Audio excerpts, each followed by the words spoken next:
The camera lights burned hotter than God's judgment. Or so it felt to Pastor James Callahan as he stood on the polished stage. His smile a fragile mask. 30 seconds until airtime. And the studio buzzed with the frenetic energy of his crew, oblivious to the storm raging in his heart. Tonight, he would either save his soul or lose everything he'd built.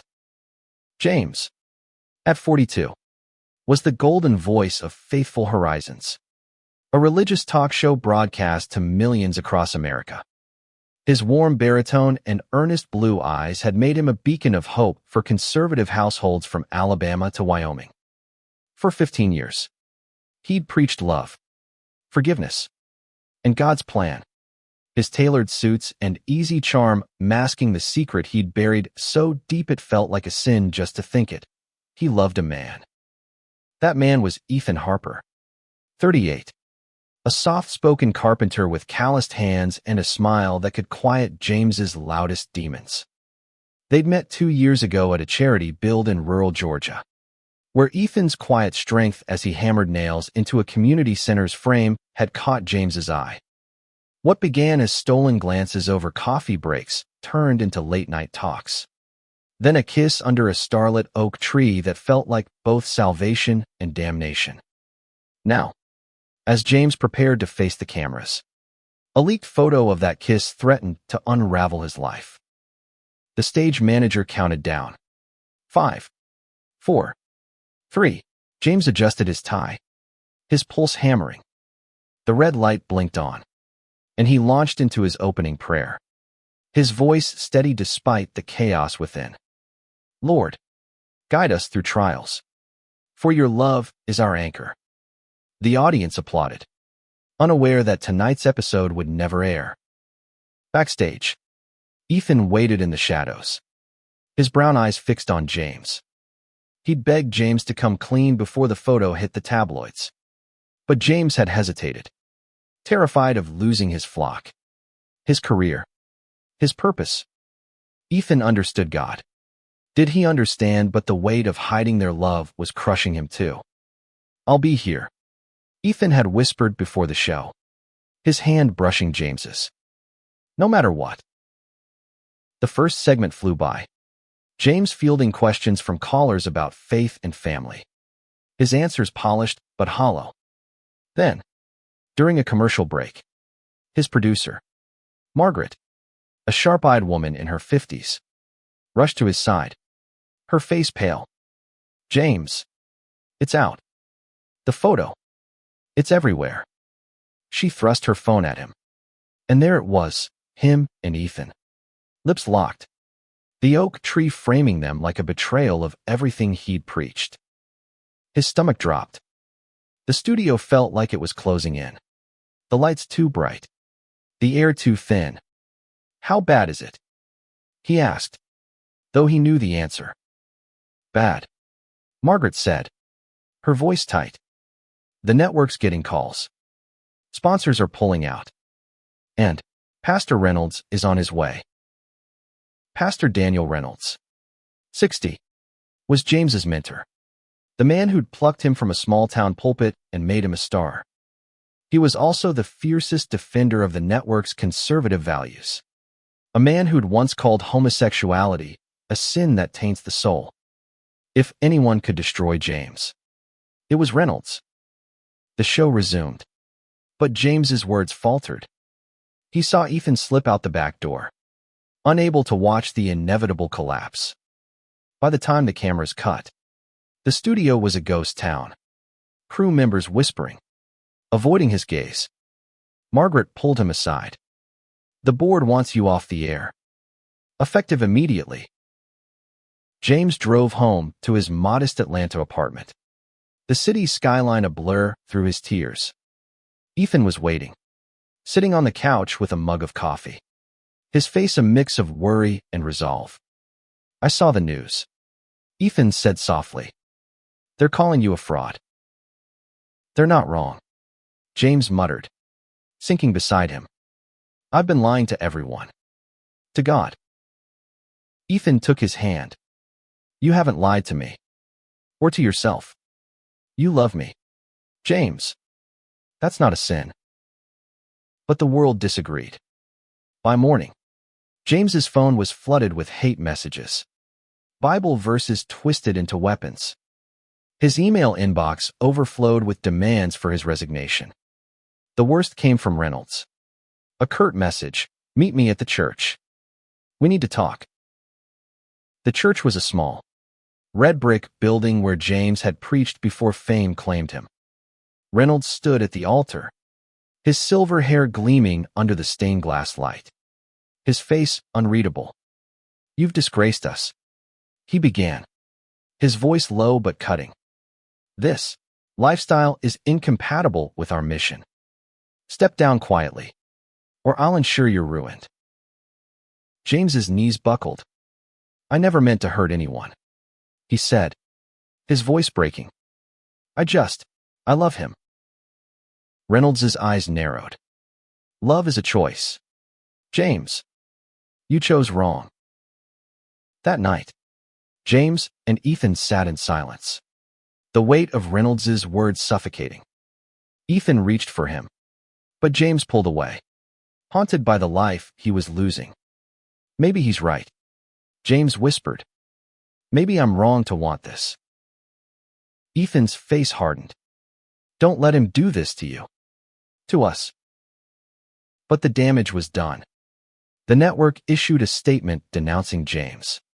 And by week's end, Faithful Horizons was canceled. James's face was plastered across tabloids, his faith and love dissected by strangers. Friends turned away. His congregation dwindled.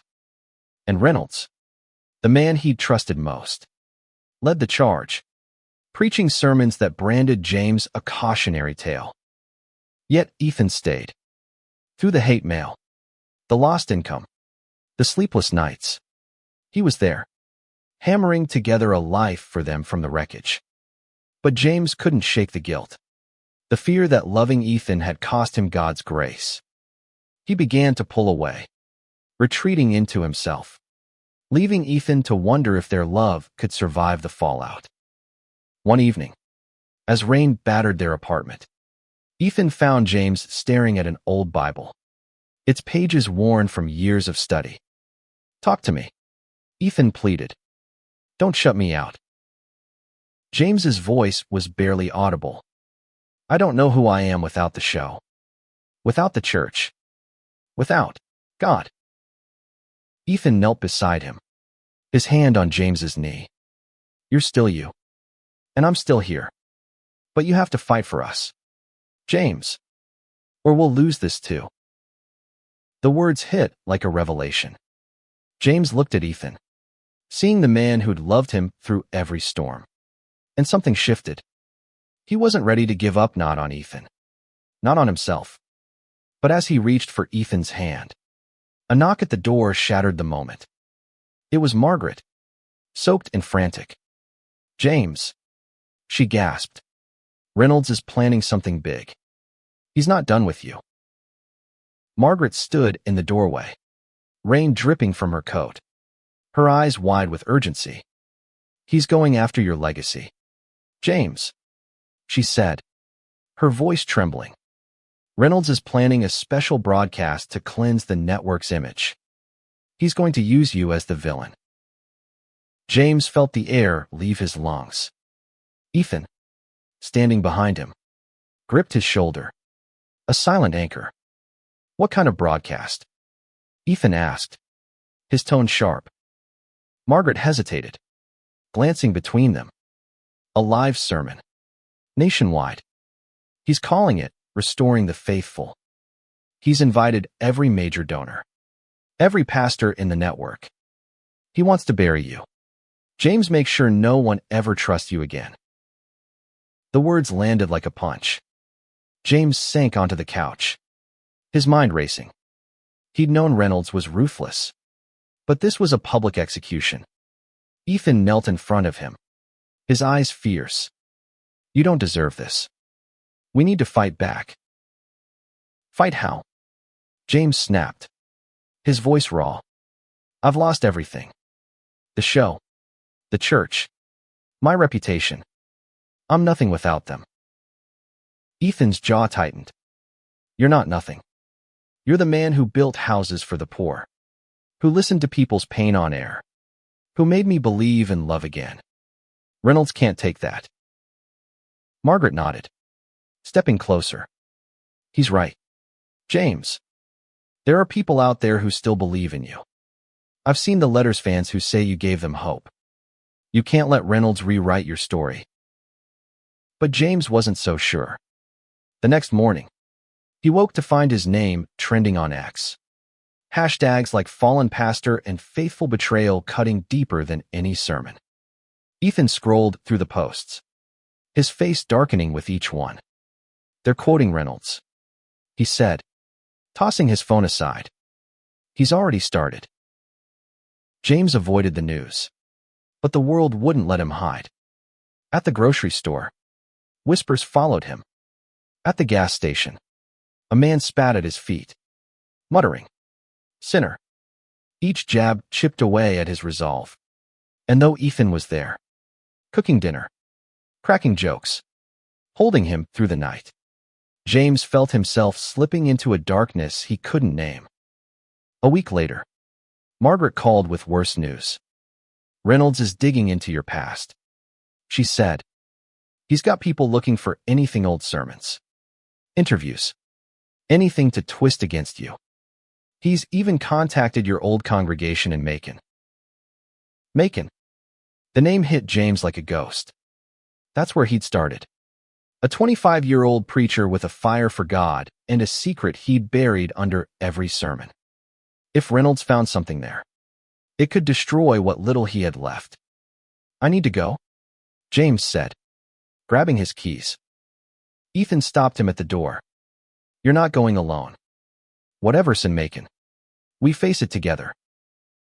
The drive to Macon was 4 hours. The Georgia countryside blurring past in shades of green and gold. Ethan drove, his hand resting on James's knee, a quiet reminder of their bond. James stared out the window, memories flooding back. The tiny church where he'd preached his first sermon. The congregation that had loved him like family. The boy he'd been too scared to love back then. They arrived at dusk. The church unchanged, a humble brick building with a white steeple. Inside, they found Pastor Sarah, a kind-eyed woman in her 60s who'd taken over after James left. She hugged him tightly, her warmth a stark contrast to the cold rejection he'd faced elsewhere. I heard what happened, she said softly. I'm so sorry, James. Do you know why I'm here? He asked, his voice tight. She nodded, leading them to her office. Reynolds's people came sniffing. They wanted old records, anything to smear you. I didn't give them much. But there's something you should know. She pulled out a faded letter. Its edges yellowed. This came for you years ago. I never sent it on because you were already gone, and I didn't know how to find you. James's hands trembled as he opened it. The letter was from a man named Caleb, a name he hadn't thought of in decades. Caleb had been his best friend in Macon, the boy whose laughter had made James's heart race, whose touch had felt like a promise he couldn't keep. The letter was short, written in a shaky hand. I loved you, James. I know you couldn't say it back. I forgive you. I hope you're free someday. Tears stung James's eyes. Ethan read over his shoulder, his breath catching. Who was he? Ethan asked gently. Someone I let down, James whispered. I was too afraid to be honest. With him. With myself. Sarah placed a hand on his arm. You're being honest now. That's what matters. But honesty came with a cost. Back in Atlanta, Reynolds's broadcast was announced for the following Sunday, promoted as a reckoning for the faithful. James knew he couldn't stay silent. He and Ethan spent days strategizing, reaching out to allies Margaret, a few loyal crew members, even some fans who'd written in support. They planned a response, not on a stage, but on X, where James could speak directly to the world. The night before the broadcast, James sat at his laptop. Ethan beside him. "What do I say?" James asked, his voice small. "How do I face them?" Ethan took his hand. "Tell them who you are. Not the pastor. Not the TV star. Just James. The man who loves. Who hurts. Who's trying to do right." James nodded, his fingers hovering over the keyboard. As he began to type, the words poured out raw, unfiltered, a confession and a plea. He wrote about his faith, his love for Ethan, the pain of losing his career, and the hope he still clung to. He posted it at midnight, his heart pounding, and waited. By morning, the post had thousands of shares. Some called him brave. Others called him damned. But for the first time, James felt like he was standing in his truth. Ethan kissed his forehead, whispering, "I'm proud of you." But Reynolds wasn't done. As the broadcast loomed, Margaret called with a warning. "He's got something on you, James. Something big. Be ready." Sunday morning arrived like a storm cloud, heavy with the weight of what was to come. James and Ethan sat in their apartment, the TV tuned to the network's live feed. Reynolds' broadcast, Restoring the Faithful, was about to begin, and the knot in James's stomach tightened with every passing second. Ethan reached for his hand, his grip steady. "Whatever he says, we'll face it together," he promised. The screen flickered to life, showing Reynolds at a grand pulpit, his silver hair gleaming under studio lights. The audience, a sea of somber faces, included pastors, donors, and network executives. Reynolds' voice boomed, calm but commanding. "Today, we reclaim our faith from those who would tarnish it." He began, his eyes piercing through the camera. James Callahan was a man we trusted, a man we loved, but he chose a path of sin. James flinched, his breath catching. Ethan squeezed his hand tighter. Reynolds continued, holding up a grainy photo, not the kiss under the oak tree, but an older one, from Macon. It showed James, barely 25, standing too close to Caleb, their shoulders brushing, their smiles betraying something unspoken. "This is not new," Reynolds said, his voice dripping with disdain. "James has hidden his sin for years, deceiving us all." The audience gasped, murmurs rippling through the crowd. James's heart sank. Caleb's letter had been painful enough, but this photo, broadcast to millions, felt like a violation. Ethan's face hardened. "He's twisting it," he muttered. "That's not who you are." But Reynolds wasn't finished. He played a clip from one of James's old sermons, a fiery speech about resisting temptation. "Hypocrisy," Reynolds declared, "is the true sin here." James preached one thing and lived another. He paused, letting the words sink in. "We must purge this betrayal to restore our faith." The broadcast cut to a commercial, but the damage was done. James's phone buzzed with notifications, more hate, more judgment. He turned it off, his hands shaking. "He's right," he whispered. "I was a hypocrite. I hid who I was." Ethan knelt in front of him, his eyes blazing. "You hid because you had to. Because people like Reynolds made you feel like you didn't belong. That's on them, not you." Margaret arrived minutes later, her face grim. "It's worse than we thought," she said, setting her laptop on the table. "Reynolds is pushing for a formal excommunication from the network's affiliated churches. He's got enough support to make it happen." James's world tilted. Excommunication wasn't just a word. It was a severance from the faith that had defined him. He'd lose the last thread connecting him to the life he'd known. "What do I do?" he asked, his voice barely audible. Margaret hesitated, then pulled up a spreadsheet. "I've been tracking something," she said. Your post on Zit's not just going viral. It's sparking a movement. People are sharing their own stories. James. Gay kids who grew up in churches. Parents who lost kids to rejection. They're calling it faith in love. James stared at the screen, where thousands of posts poured in. A teenager wrote about hiding their identity in a Baptist family. A mother shared how her son's coming out had taught her grace. A pastor admitted to questioning his own sermons. James's eyes filled with tears. They're listening, he said, almost disbelieving. Ethan grinned. You started something. James. You gave them a voice. Margaret nodded. You can't let Reynolds silence you now. Fight back. Not with anger, but with truth. That night, James and Ethan stayed up, drafting a response. They decided on a live stream, something raw and unpolished, to counter Reynolds' polished spectacle. Margaret rallied the old, faithful Horizons crew, some of whom had quietly supported James from the sidelines. They set up in a friend's basement, with a single camera and a shaky internet connection. As the stream went live, James faced the lens, his heart pounding. I'm James Callahan, he began, his voice steady despite his nerves. You know me as a pastor, a TV host, a man of faith. But I'm also a man who loves another man. And I'm not ashamed of that anymore.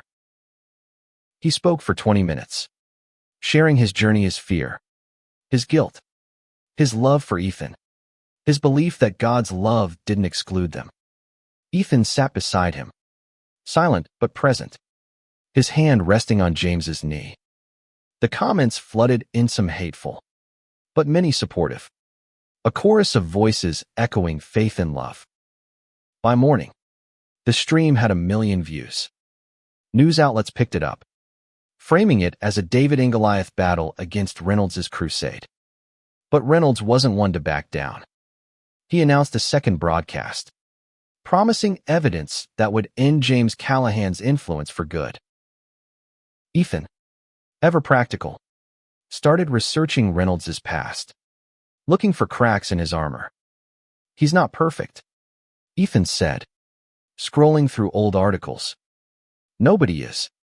If he's coming for you, we need to know who he really is. Margaret dug deeper, contacting old colleagues from the network. She found rumors, whispers of Reynolds' own scandals, buried under his righteous image. It's risky, she warned. If we go after him, it could backfire. James shook his head. I don't want to destroy him. I just want to be free. But freedom felt distant. As the second broadcast approached, James received an anonymous email with a single line. Check Reynolds' charity records. You'll find what you need. The email included a link to a financial report, buried deep in a public database. It showed discrepancies, donations meant for community projects siphoned into private accounts. James stared at the screen, his heart racing. This could ruin him, he said, his voice torn between justice and dread. Ethan leaned in, his eyes serious. What do you want to do?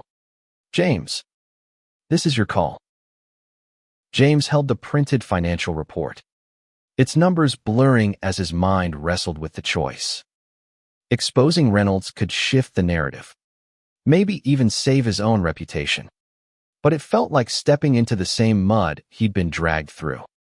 Ethan watched him, his carpenter's hands folded, waiting for James to speak. I don't want to be like him, James finally said, his voice low.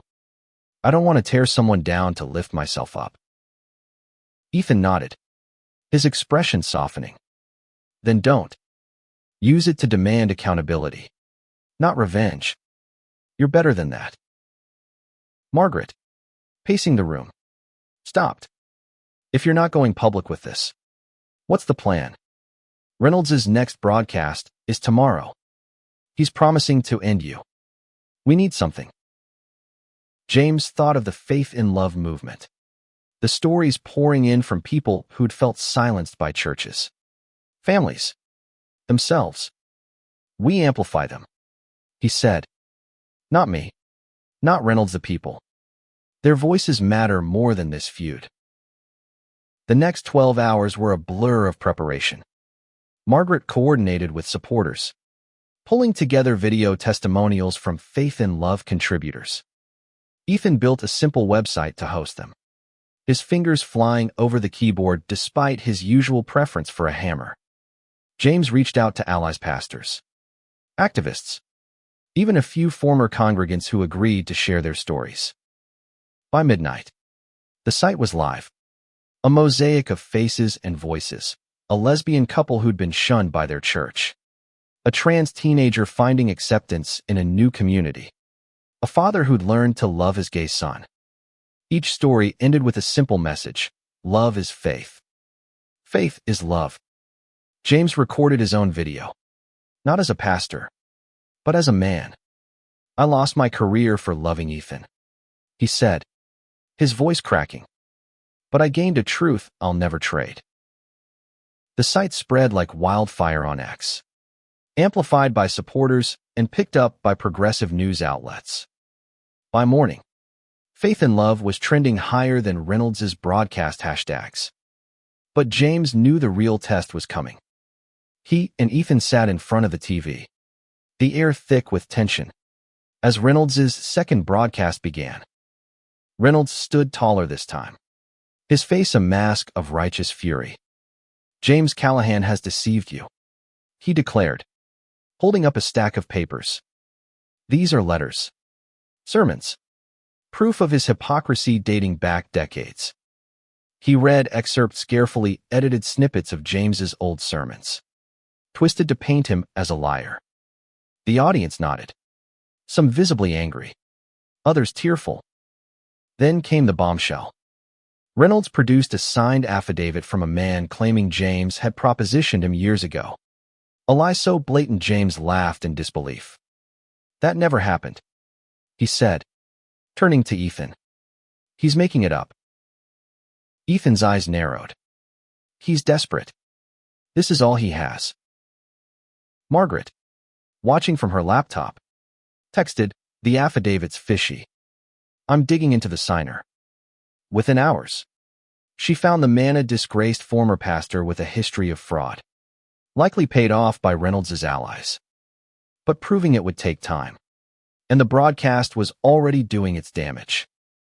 James's phone buzzed with messages from supporters, urging him not to give up. One stood out, a text from Sarah in Macon: "Caleb's here. He wants to help." Caleb. The name hit James like a wave. He hadn't seen him since their youth, since the letter that had broken his heart.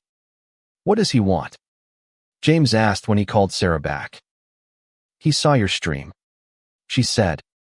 "He's proud of you. And he's got something on Reynolds." Caleb arrived in Atlanta that evening, older but still with the same warm eyes James remembered. He was 41 now, a therapist living quietly with his husband. Over coffee, he shared his story. Years ago, Reynolds had mentored him too. But when Caleb came out, Reynolds had blackmailed him into silence, threatening to ruin his family's reputation. "He's done this before," Caleb said, his voice steady. "He buries anyone who challenges his image." James listened, his heart heavy. "Why help me now?" he asked. Caleb smiled faintly. "Because you're doing what I couldn't. You're fighting." Armed with Caleb's testimony, James and Ethan planned their next move. They wouldn't confront Reynolds directly, that was his game. Instead, they'd release Caleb's story through Faith in Love, letting the truth speak for itself. Margaret arranged for a small press conference, inviting local reporters and streaming it live on X.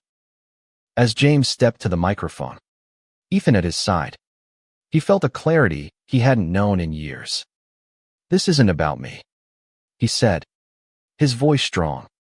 "It's about everyone who's been told their love is wrong. I'm here because of Ethan, because of Caleb, Because of all of you who've shared your stories. We're not hiding anymore.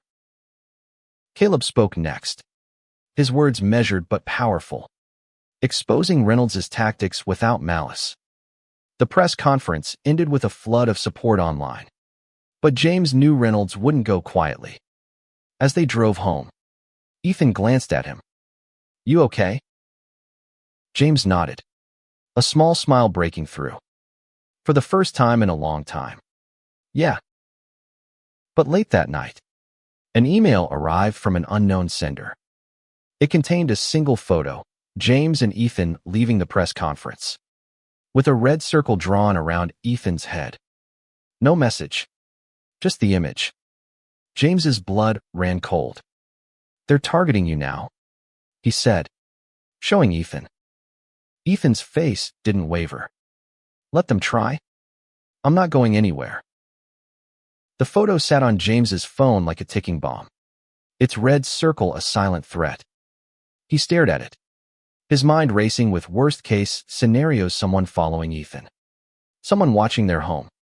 Ethan, ever the pragmatist, took the phone and forwarded the email to Margaret.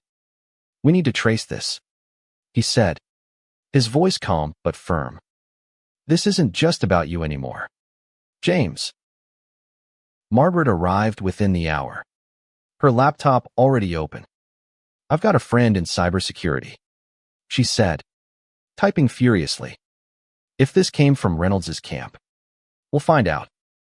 Her eyes flicked to James, who sat hunched on the couch, his hands clasped tightly. "You holding up?" "Barely," James admitted. "I dragged Ethan into this. If something happens to him..." Ethan cut him off, sitting beside him. "You didn't drag me anywhere. I chose this. I chose you." He took James's hand, his calloused fingers grounding. "We're in this together. Remember?"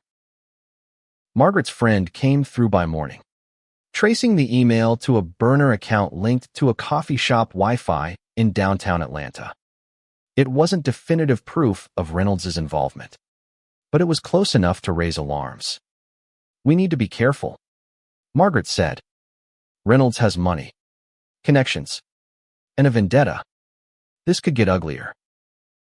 James felt the weight of it all: his lost career, the public shaming, now this threat to Ethan. But the faith and love movement was growing, and he couldn't back down. The website now had thousands of stories, each one a testament to resilience. Supporters organized rallies in cities like Chicago and Seattle, chanting James's name alongside calls for acceptance. It was humbling, but it also made him a bigger target. Caleb stayed in town, offering to help strategize. Over lunch at a quiet diner, he shared more about Reynolds' past. "He's always been about control," Caleb said, stirring his coffee.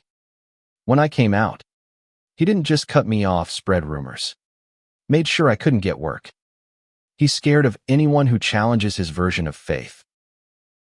James nodded, recognizing the pattern. "He mentored me the same way. Picked me because I was young, moldable. But I never saw this side of him." Caleb leaned forward. "He's not invincible. People are starting to question him. Your movement's shaking his foundation." That evening, James and Ethan attended a small Faith in Love rally in Atlanta, organized by local activists. The crowd was modest, maybe 100 people, but their energy was electric. A young woman shared how James's story had given her courage to come out to her parents. A retired pastor spoke about rethinking his own prejudices. James took the stage, his voice unsteady at first. "I'm not a hero," he said. "I'm just a man trying to live honestly. Thank you for giving me a reason to keep going." The crowd cheered, but James's eyes caught a figure at the edge of the park, a man in a dark jacket, watching too closely. He nudged Ethan, who followed his gaze. "Probably nothing," Ethan said, but his tone was cautious. They left early, taking a circuitous route home, checking their mirrors for tails. Back at the apartment, Margaret had news. The affidavit from Reynolds's broadcast. The signers disappeared. No one's seen him since the airing. She paused, her face grim. And there's chatter on X about a counter-movement Reynolds's supporters planning to disrupt your rallies. James's stomach churned. What do they want? To shut us down completely. They want control, Margaret said. But you're gaining ground. The network's losing sponsors people are boycotting because of Reynolds's attacks. You've got more power than you think. That power came with a cost. The next morning, James woke to a brick through their window. A note taped to it. Leave or lose more. Ethan pulled him away from the shattered glass. His jaw tight. We're not leaving, he said, crumpling the note. But we're getting security. Margaret arranged for a private security firm to watch their apartment, and Caleb connected them with a lawyer friend to explore legal options. Meanwhile, James poured himself into the movement, recording more videos, responding to supporters, and planning a bigger rally in Washington, D.C. He wanted to show Reynolds and the world that love wasn't a sin to be erased. But the threats didn't stop. Anonymous calls, more emails, even a slashed tire on Ethan's truck. Each one chipped away at James's resolve. But Ethan's presence kept him grounded. One night, as they lay in bed, Ethan traced circles on James's back. You ever think about running away? Ethan asked, half joking. All the time, James admitted. But then I think about you. About all those people sharing their stories. I can't quit on them. Ethan kissed his forehead. Good. Because I'm not letting you quit on me either. The D.C. rally was set for the following week. A bold statement in the heart of power. Margaret and Caleb worked tirelessly, coordinating with activists and securing permits. But as the date approached, Reynolds announced a counter-rally, promising to reclaim faith on the same day, in the same city. It was a direct challenge, and James knew it could turn volatile. The night before the rally, James got a call from Sarah and Macon. I found something, she said, her voice urgent. An old colleague of Reynolds's reached out. He says he has proof Reynolds misused church funds, not just the charity stuff, but years of it. He's willing to talk, but only to you. James glanced at Ethan, who nodded. It's a risk, Ethan said, but it could change everything. They arranged to meet the colleague, a man named Thomas, in a D.C. diner the morning of the rally. As they prepared, James felt a flicker of hope but also fear. Reynolds was a master at turning the tables. Whatever came next, James knew it would test everything he had left. The D.C. diner was a relic of the 50s, all chrome and neon, its booths packed with early morning regulars. James and Ethan sat in a corner, waiting for Thomas, the air thick with the smell of coffee and grease. James's leg bounced under the table, his nerves frayed from weeks of threats and sleepless nights. Ethan reached over, stilling his knee. Breathe, he said softly. We've got this. Thomas arrived 10 minutes late, a wiry man in his late 50s with thinning hair and a nervous tic. He slid into the booth, clutching a manila envelope. I worked with Reynolds for a decade, he began, his voice low. He's not who he seems. This, he tapped the envelope, is proof he's been skimming church funds since the 90s. Offshore accounts, fake charities, the works. James's heart raced as he opened the envelope. Bank statements, emails, even handwritten notes detailing transactions hundreds of thousands of dollars diverted from church projects. Why now? James asked. Why help me? Thomas's eyes darted to the door. I've been silent too long. When I saw your stream, heard those stories, I couldn't stay quiet anymore. But you didn't get this from me. Ethan leaned forward. What's the catch? Reynolds has people everywhere. No catch, Thomas said. Just get this to the right people. Journalists. Lawyers. Someone who can make it stick. He slid out of the booth and was gone before James could respond. Back at their hotel, Margaret and Caleb pored over the documents. This is dynamite, Margaret said, her eyes wide. If we leak this, Reynolds is finished. But we need to be smart to release it after the rally, when the world's watching. James nodded, but his mind was on the rally itself. Thousands were expected, both supporters and Reynolds' counter-protesters. The potential for chaos loomed large. What if it gets out of hand? He asked. Caleb, ever calm, met his gaze. You've given people hope. James, they're not here to fight, they're here to stand with you. The rally began at noon on the National Mall. The air crisp with autumn chill.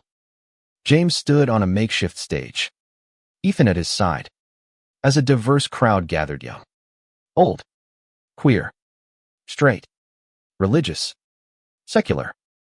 Banners waved with faith and love, and speakers shared stories of rejection and redemption. James's speech was simple but raw, his voice carrying over the crowd. Faith isn't about perfection, he said. It's about love for each other, for ourselves, for the God who made us all. Across the mall, Reynolds' counter-rally roared to life, his supporters chanting scriptures and waving signs condemning sin. The tension was palpable, with police forming a line between the groups. James's heart sank as he saw familiar faces from his old congregation among Reynolds' crowd, their eyes hard with judgment. Then, a scuffle broke out. A young faith and love supporter, a trans woman in her 20s, was shoved by a counter-protester. Ethan moved instinctively, stepping between them, his voice calm but firm. Back off, he said, his presence enough to de-escalate. The police intervened, but the moment shook James. This was what he'd feared, his fight hurting others. As the rally wound down, Margaret pulled James aside. We've got a problem. Someone leaked that you have dirt on Reynolds. X is blowing up as people are calling it a smear campaign. James's stomach dropped. How? We didn't release anything. Doesn't matter, Margaret said. They're spinning it. You need to address this now, or they'll paint you as the villain again. James took the stage one last time, the crowd quieting. There's talk about evidence against Pastor Reynolds, he said, choosing his words carefully. I won't lie, I have it. But this isn't about destroying him. It's about truth. If there's corruption in our churches, we deserve to know. Not to judge, but to heal. The crowd cheered, but Reynolds' supporters booed, their voices a sharp reminder of the divide. That night, James and Ethan returned to their hotel, exhausted but resolute. Margaret sent the documents to a trusted journalist, with instructions to verify everything before publishing. This'll hit tomorrow, she said. Brace yourselves. The story broke at dawn, a major news outlet publishing a detailed expose on Reynolds' financial misconduct. The evidence was damning: decades of embezzlement, hidden behind his righteous facade. X erupted, with Reynolds exposed trending alongside faith and love. Reynolds issued a statement denying the allegations. But the damage was done. Sponsors pulled out. Churches distanced themselves. And his broadcast empire began to crumble. James should have felt vindicated. But instead, he felt hollow. I didn't want this, he told Ethan, staring out their hotel window at the D.C. skyline. I just wanted to be free. Ethan wrapped an arm around him. You are. And you're not alone anymore. But the victory was bittersweet. Reynolds' supporters doubled down, flooding James's inbox with threats. One message stood out. From an anonymous sender. You'll pay for this. Callahan. Both of you. Attached was another photo. This time of Ethan leaving their apartment. The red circle back around his head. James's hands shook as he showed Ethan. We need to end this, he said, before someone gets hurt. Ethan's eyes were steel. Then we go to the source. Reynolds. Face him directly. Margaret arranged a meeting through a neutral third party, a pastor who'd stayed out of the conflict. Reynolds agreed, but only on his terms, a private meeting at his church. No cameras. No witnesses except their closest allies. James knew it was a risk, but he also knew it was their last chance for closure. As they prepared, James looked at Ethan, his heart full. Whatever happens, he said, I'm glad it's you and me. Ethan smiled, pulling him close. Always. The church where Reynolds waited was a fortress of stone and stained glass, its grandeur a testament to his influence. James and Ethan arrived at dusk, the sky bruised with purple clouds. Margaret and Caleb flanked them, their presence a quiet show of strength. Inside, the pews were empty, the air heavy with the scent of polished wood and old hymnals. Reynolds stood at the altar, his face a mask of calm, but his eyes betrayed a flicker of unease. James, Reynolds said, his voice smooth but edged. You've caused quite a storm. James met his gaze, his heart pounding but his resolve firm. I didn't start this. Daniel. You did. When you made my life a spectacle. Reynolds's lips twitched. Not quite a smile. You betrayed our faith. I had no choice. Ethan stepped forward, his voice low but fierce. You had a choice. You chose to hurt him. To hurt us. To protect your own power. Reynolds's eyes narrowed. But before he could respond, James spoke. I'm not here to fight. I'm here to end this. The truth about your finances is out. People are questioning you. You can keep attacking me, or we can both walk away and let the world heal. For a moment, silence hung between them. Then Reynolds laughed. A cold, bitter sound. You think you've won. You're a disgraced pastor. James, you'll never preach again. And you're carpenter. He sneered, glancing at Ethan. He'll always be a target. James's fists clenched, but Ethan's hand on his arm steadied him. He's not a target, James said. He's my home, and I'd rather lose everything than lose him. Reynolds's face darkened, but before he could retort, Caleb spoke up. You did the same to me. Daniel, you threatened my family, my life, because I loved someone you didn't approve of. But I'm still here. And so is James. Margaret pulled out her phone, showing a live feed of ex-posts. Faith and love is bigger than you now, she said. People are done with your version of faith. They want something real. Reynolds's composure cracked, his hands trembling. You think you can destroy me? He snapped. I built this network. I gave you your career, James. And I'm grateful, James said, his voice soft but firm. But you don't own me, or my faith, or my love. Something shifted in Reynolds' eyes, anger. Yes, but also a flicker of doubt. He opened his mouth, then closed it, his shoulders slumping. For the first time, he looked old, fragile, a man clinging to a crumbling empire. What do you want? He asked finally. Stop the attacks, James said. The threats, the lies, the counter-rallies. Let me and Ethan live. Let the people in faith and love live. That's all. Reynolds stared at him, the weight of the moment pressing down. Then, slowly, he nodded. Fine. But don't expect me to forgive you. I don't, James said. I just want peace. They left the church in silence, the tension lingering like smoke.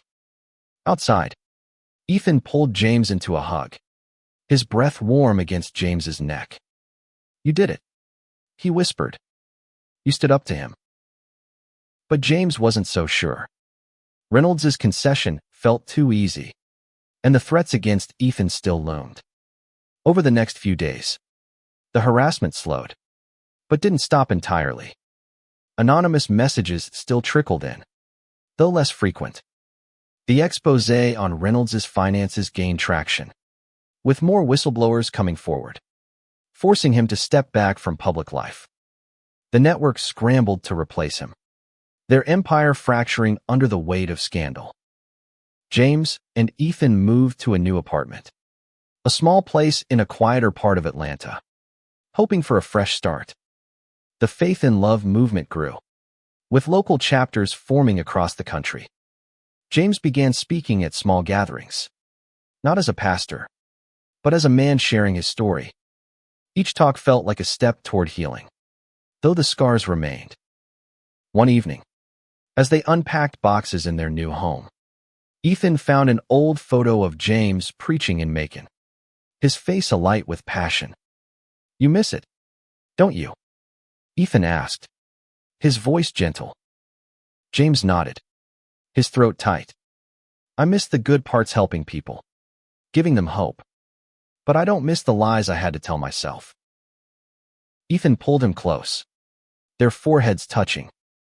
"You're still helping people. You're just doing it your way now." A week later, James received a Laterno return address, just a plain envelope.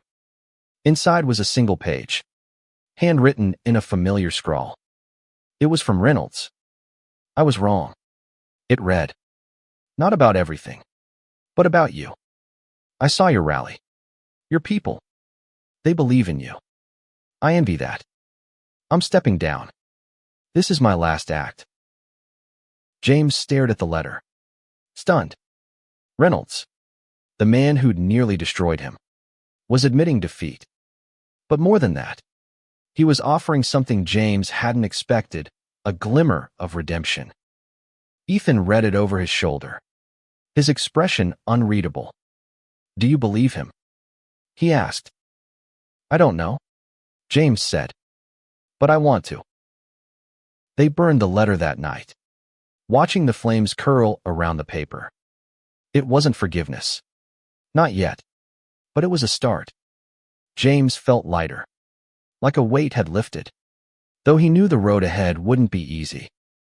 "We're okay," Ethan said, his hand finding James's in the firelight. "We're going to be okay."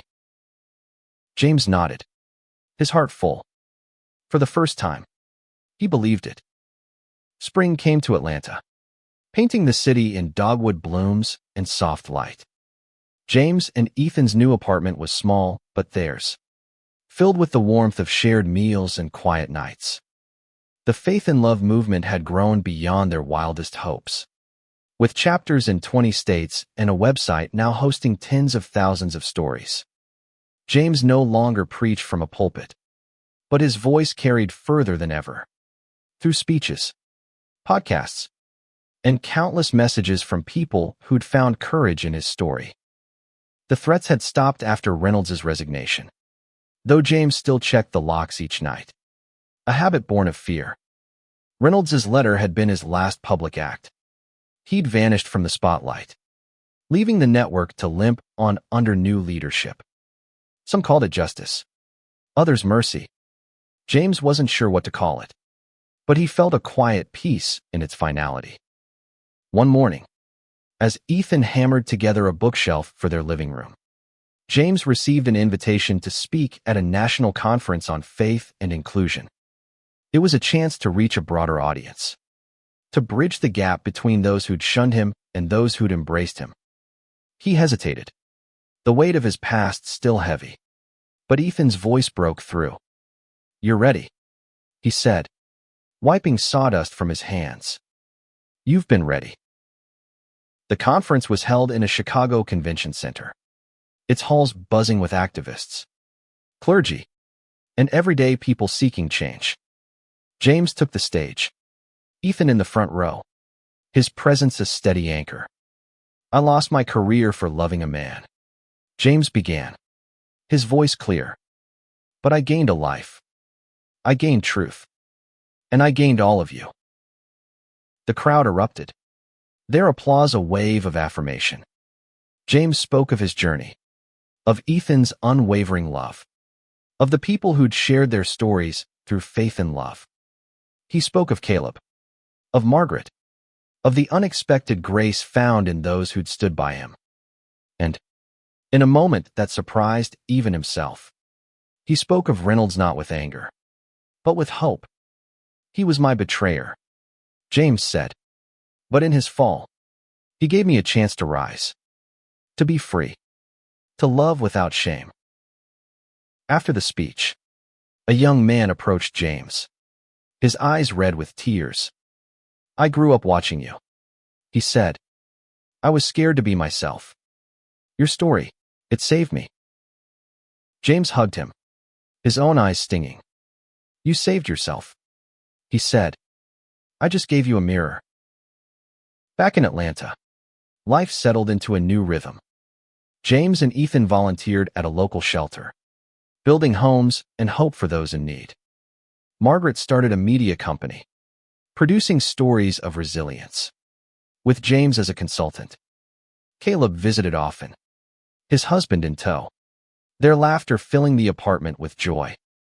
One evening, as the sun set over the city, James and Ethan walked through a park, their hands entwined.